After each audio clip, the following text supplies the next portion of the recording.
The spill of highly radioactive waste beneath a building on the Hanford Nuclear Reservation north of Richland and near the Columbia River is both deeper and broader than anticipated. In a statement Thursday, the Department of Energy said the contamination in the soil at the Hanford 324 building 1,000 feet from the Columbia River and a mile north of Richland is much larger than previously identified.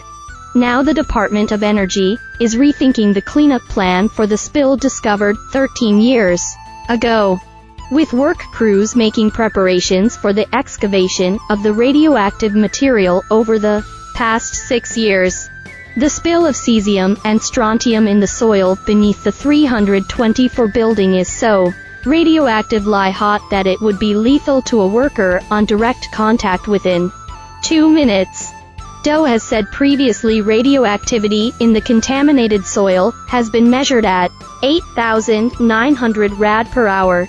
The plan has been to leave the 324 buildings standing to act as a barrier to prevent precipitation from reaching the underground contamination and driving it closer to the groundwater, which moves toward the Columbia River. Work began in 2017 to stabilize the building and the soil beneath it so a remotely controlled excavator could be used within the building to dig up the highly contaminated soil beneath it. Now DOE is considering a more costly and time-consuming cleanup plan that calls for tearing down the approximately 58-year-old building and building a containment superstructure over the waste site, and then digging up the contaminated soil. Details of the new plan have not been worked out. DOE is discussing the possible new cleanup plan with its regulator on the project, the Environmental Protection Agency. The spill has not reached the groundwater, where it would travel underground the short distance to the Columbia River, based on data from monitoring wells.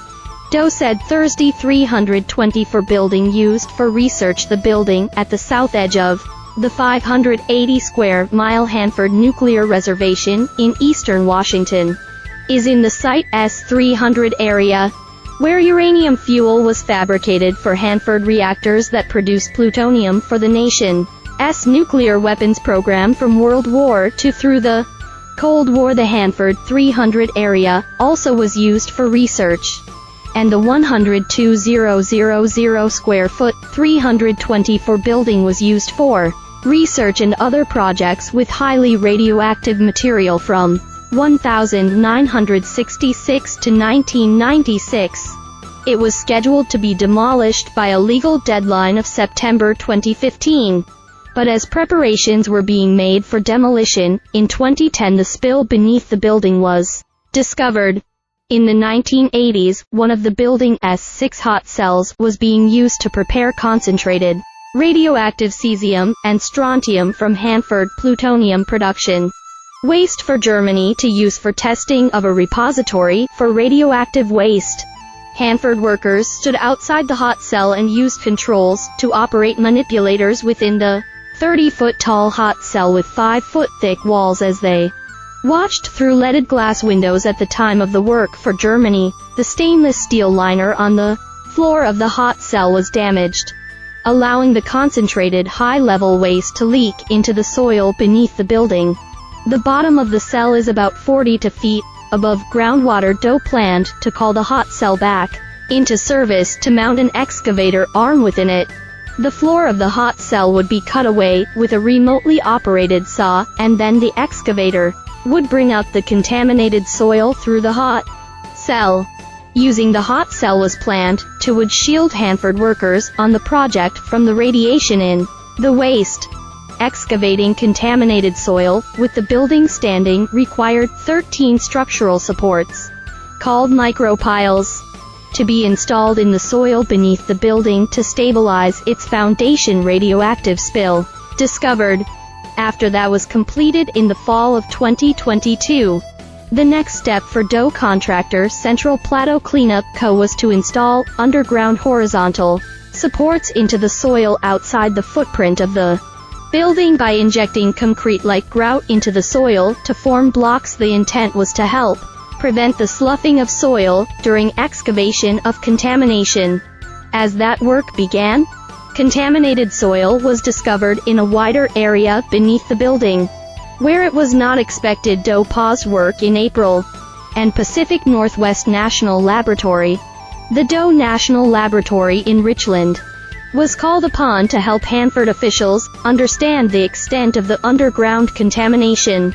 PNNL confirmed the findings of the Hanford contractors, that the spill was both broader and deeper than thought when the plan to excavate it from within the hot cell was developed. Work on that plan was initially done by previous DOE contractor, CH2M Hill Plateau Remediation Co. Before its contract expired, Central Plateau Cleanup Co. took over work near the start of 2021. A much larger volume of contaminated soil would need to be removed than originally planned. PNNL concluded the excavator arm to be mounted in the hot cell for excavation could not reach all the contaminated soil, with some of it deeper than it could reach. DOE began to rethink its cleanup plan for the spill, not only because of the larger excavation required, but also because of concerns about the aging building equipment. Failures there have highlighted the condition of the building, and the cost to continue to maintain and do repairs there while using one of its hot cells to excavate waste. However, DOE said the building currently is in a safe and stable configuration. The contaminated soils at it have remained stable for decades. It said, new plan for Hanford spill. The new plan DOE is considering is intended to be safer for the workforce, protective of the environment, and effective in completing the mission, Hanford workers were told in an employee message Thursday. While this change in approach will take longer to complete, it represents a safer path to remediation and aligns with current budget profiles through fiscal year 2025. The message said, as a precaution, 2 new monitoring wells will be installed to continue to check for any underground spread of the cesium and strontium. The proposed new cleanup plan would start with deactivating the 324 building, including fogging ventilation systems to stabilize contamination, filling the building's hot cells with grout and turning off heat and power. Then the building would be torn down to its foundation, and the slab of the foundation possibly extended. The extended slab would serve as a larger barrier to protect it from rain and snow melt that could drive the radioactive contamination deeper toward groundwater. Then a containment superstructure would be built over the waste site. The design of the superstructure has not started. With it in place, contaminated soil then would be dug up,